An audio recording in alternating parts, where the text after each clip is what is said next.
के तो छोड़ दी भाई।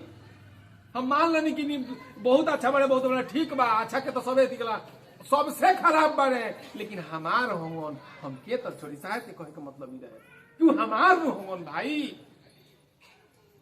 हम के तो छोड़ दी उनकरा के। ऐसे कि अगर रौरा हमरा दिल के कोनो कोना से अगर आवाज उठता झूठो के कि हे शिव रौरा हमार गुरु हमी, हमरा उ चेला हमी, तो कमाल बा दीदी कमाल। पहिल का बेर अवसर मिलल बा एकरा के।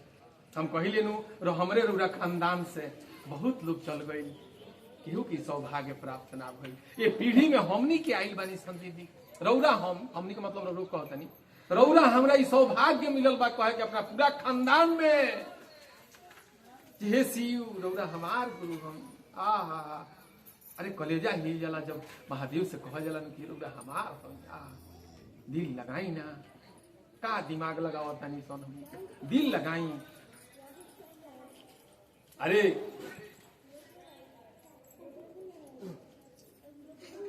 दिल लगाई ओ महादेव से प्रेम करी, प्रेम करे के तरीका बा रौरा हमरा लगे बा। साहब देले बड़े सूत्र हमरा रौरा लगे तरीका देले बड़े, प्रेम कही जाओ दीदी। अरे इश्क वाले कर गए तय मंजिले, आटिलों के रास्ते दुश्वार हो गए। का दिमाग लगाओ का दिमाग। वही का बेर हमरा रौरा परम सौभाग्य मिलल बा अपने खानदान में। ई बात कहे कि इन पर विचार ना कहिए। अगर केहू रौरा से आके कहता कि मान लो ना गुरु, तनको मत सोची, तनको मत सोची। का रो खर्चा लाग जाता, कौ रुपया लाग जाता, पैसा वैसा लगेला ना जी, पैसा लगेला नु ना लगेला ना लगेला। लागत रही तो का होई थी सब मान लीती जल्दी, लागत रही तो तब का ना लागेला तब 10 गो बात बतियावल जाला। तो एक खतरा गुरु के चर्चा करी जाओ, एक खतरा गुरु के बात बतियावल जाओ, सुनल जाओ, सुनावल जाओ, समझल जाओ, समझावल जाओ, कही जाओ एक काम की दीदी कही जाओ। ना मिली मौका तड़प के रह जाए। कितना लोग तो कहला कि हमर सास जाली, हमर सास जाली। चली बात लंबा हो जाएगा तो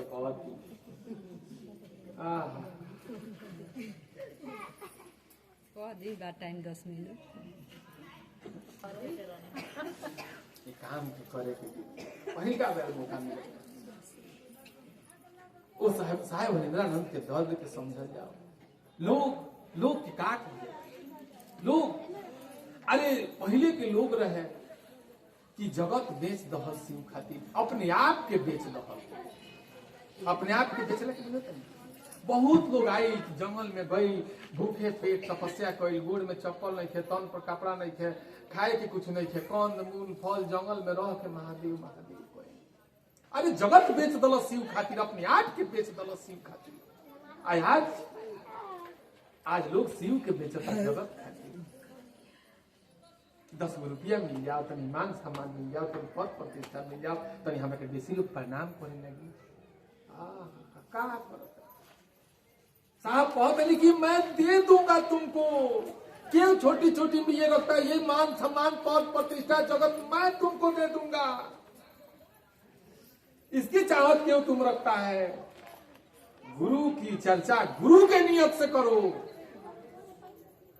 साहब कहलन कि मैंने शिव की चर्चा शिव के लिए की थी, अपने लिए नहीं।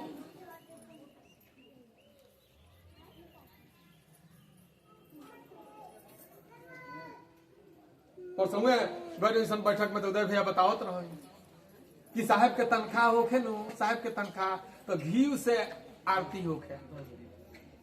साहब के जब तनख्वाह मिले, देखी ड्यूटी कलेक्टर के पद, साहब 8 साल एगो पीएचडी के पद होला, रुगल ना जब हम बताए थे। जब साहब के प्रमोशन भइल तो 8 साल जौना पद पर वहां के रहनी, वो पदवा पर 1 बरस के रह जाओ, 6 महीना रह जाओ, अब तनकी ऐसा बेईमानी कर दे, तनकी ऐसा ढेर ना तनकी सब बेईमानी कर देनु तो 10 करोड़ के मालिक हो जाए मात्र 6 महीने में। तनकी सब बेईमानी करे आ वो पद पर साहेब 8 बरस रहनी, 8 बरस आ तनख्वाह होके नु तो 10 दिन तक ले घी से आरती होके घी देखावल जाओ आ 10 दिन जब बीते तो दीदी कहस कि घी तो आ गई तो पैसो आ गई तो सरसों के तेल से कल तो ओकर बाद 10 दिन सरसों के तेल से होके ओकर बाद से वो तेल और आ जाता अगरबत्ती से गरज निकाल जगत बेच दले देवी शिव के लिए जगत बेच दिया वो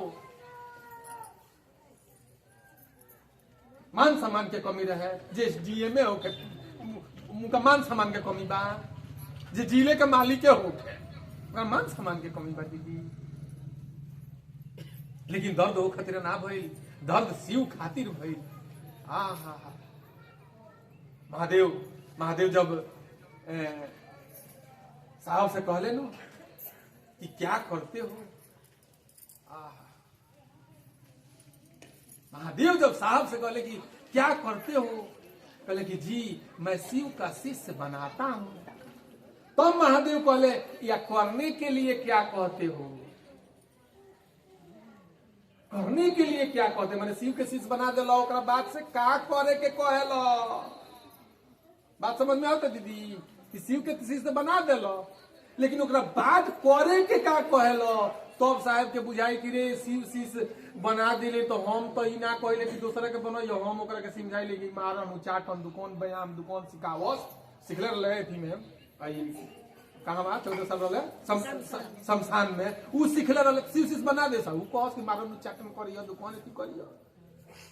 तब महादेव कहले कि जो तुम करते हो दूसरों से करने के लिए कहो, यानी शिव शिष्य तू बनाओ तारो तो तू कह कि तू बनाओ। बुझाई जो तुम करते हो यानी जब अच्छा पहले महादेव पूछ रहे कि तुम क्या करते हो तो साहब कह दिला कि मैं लोगों को शिव का शिष्य बनाता हूं। सब कहले के बाद तो महादेव कहले कि जो तुम करते हो दूसरों से करने के लिए कहो, यानी तुम शिव शिष्य बनाते हो दूसरों से ही बात कहो कि तुम भी शिव शिष्य बनाओ। बुझाई दीदी काम करे के बड़ी सुंदर बात बा आ एथी बा तनी समय कमो लेवे के बाद एक बादो कुछ काम बा यार 2-4-5 मिनट लागी। ऐसे दीदी इतने सोच के कही जाओ अपना महादेव खातिर ही काम कही जाओ, कुछ ना अपन दिमाग मत लगावल जाओ, दिल से प्रेम कही जाओ। गुरु होवन जगत गुरु होवन आ साहब तो कहते बड़े साहब कहते रहे कि शिव गुरु की ओर चलने में शिव के शिष्य बनने में बनाने में जो भी गुरु भाई बहन टांग अड़ाएगा, टांग अड़ावल बुझे तनी बुझा गई टांग अड़ावल। टांग अड़ाला का मतलब कि मान ली कि हम चलते नहीं क्यों कहते कि कहाँ जाते बैठा है चाहे होने कहाँ जाते है चलो होने होने सब मैंने गजर बजर हिसाब में हाँ बहुत होला। हाँ तो आप कहते रहे कि शिव गुरु की ओर चलने में चलाने में शिव शिष्य बनने में बनाने में जो भी टांग अड़ाएगा मेरे कोप का भाजन बनेगा। साहब हरिंद्रानंद के क्रोध झेल लहल हम तो नहीं जानत ये बारे में हम कुछ कही नहीं सकते। बस साहब कहले कि मेरे कोप का भाजन बनेगा। ऐसे दीदी बस महादेव के साहब दीदी के साथ लेके आज चले के ना चले के कुछ ना अपना अंदर के शिव के जगा के चले के हे महादेव जे तो रौरा हम अपना मुंह से कहले बंसन कि तू हमार हो अपना खामी अपना के खातिर कैसन व्यवहार कइला वैसन व्यवहार करे के का हमनी के महादेव के साथ वैसन करी लेसन ना करी लेसन। जे तरह अपना माई बाबू के साथ व्यवहार करी सन उतनो महादेव के साथ ना करी लेसन, अपना बेटा बेटी खातिर जैसन व्यवहार करी लेसन उतनो महादेव खातिर ना करी लेसन दीदी महादेव खातिर। अगर महादेव खातिर उतना ना तनकी आशा कर दिया तनकी आशा कर दिया तो का से का हो जाए तो बस गुरु के बात बतियावे के, बस यह सोच के कि गुरु शिव के शिष्य बने के बाद आ शिव के शिष्य बनावे के बाद। आ साहब कहले अगस्त के लास्ट अंतिम संगोष्ठी में कहले बड़े साहब लोग सुने, कहता रहे कि अब आप लोग गुरु की चर्चा करेंगे, अब आप लोग गुरु की बातचीत करेंगे, गुरु की चर्चा करेंगे, भले नाम संगोष्ठी रहे अथवा न रहे, अब आप लोग करेंगे। तो साहब के संकल्प के पूरा कर हमार राउर जिम्मेवारी बा, जितने होता उतना कोई जाओ। जहिया महादेव अच्छा लागे लगेनु, जहिया महादेव खाली अच्छा लागे लागस, तो वो हम रोगरा जौन चाहल जाई तौन हो जाई। ऐसे कि ये बतिया साहेबे कहले बड़े कि तोनी के मांगे वाला थोड़े हम बनावे के खेती कि होई दे दो हऊ दे दो, उ तो मिलता ही रहल। भगवान मान के पूजा करते तो ना मिलतला, करी लेसन दे देले नहीं जाला। अरे शिव के शिष्य बनावत बनावे एक खतरा कि देवे वाला के लाइन में मांगे के जरूरत ना पड़े। हमने के देवे वाला लाइन में चलावे के चाहत रहे कि मांगे के लाइन में तोनी के मत रहसन। देश 10 लोग तोहनी से मांगे आई आदि आ जाए। आई वही बात जान गई, शिव के शिष्य के भी दया कर देवे के अधिकार बा। शिव के शिष्य भी दया करेला, शिव के शिष्य भी दया करेला। अभी बहुत लोग के सुनले हो, बहुत लोग हम देखले बानी, सुनले बानी। पूछा जी का समाचार बा हो, तो का ठीक बा, देखा ना 4-5 दिन से बुखार लागल बा, आ जाना ठीक हो जाई मत आ हो जाला, आ हो जाला ए दीदी हो जाला। ध्यान दे, बहुत ऐसा बात बा, बहुत ऐसा बात बा मंच पर से नहीं बताए लायक। का बताए दीदी कर दे ऐसे कि कहो महादेव से दया मांगल जाओ गुरु के। हाँ आई गौरी बात, आई जौन दूसर का सूत्र बाई गुरु के दक्षिणा हो, गुरु दक्षिणा हो। ऐसे कि अगर शरीर में रहते तो बढ़िया कपड़ा पहना देती सन, बढ़िया भोजन करे सन, बढ़िया बिस्तारा पर देती सन कि अरे हमारे महादेव आवत रहे, महादेव आवत रहे, लेकिन शरीर में नहीं खम। तो दूसर का सूत्र गुरु के दक्षिणा हो। काहे गुरु के दक्षिणा हो कि उनका कहला से हम करतनी, उनकर बतिये मान लेतानी, वो गुरु दक्षिणा हो। आ कब गुरु दक्षिणा हो देखिए, एको नियम बदल जाई, एको कानून बदल। जब बिना कोनो इच्छा के ही कमवा करे तबे गुरु दक्षिणा होई। और तीसरको सूत्र गुरु के गुरु दक्षिणा हो। अगर बिना कोनो इच्छा आकांक्षा मनोरथ के अगर गुरु के प्रणाम करतनी वो गुरु दक्षिणा हो। बिना इच्छा आकांक्षा के अगर उन्हें दया मांगतनी तो वो गुरु के गुरु दक्षिणा हो।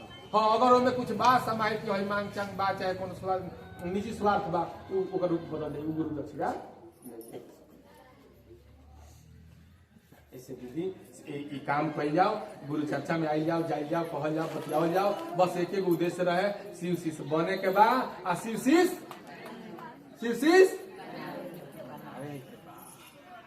बनावल जाई, शिव शिष्य बन जाई।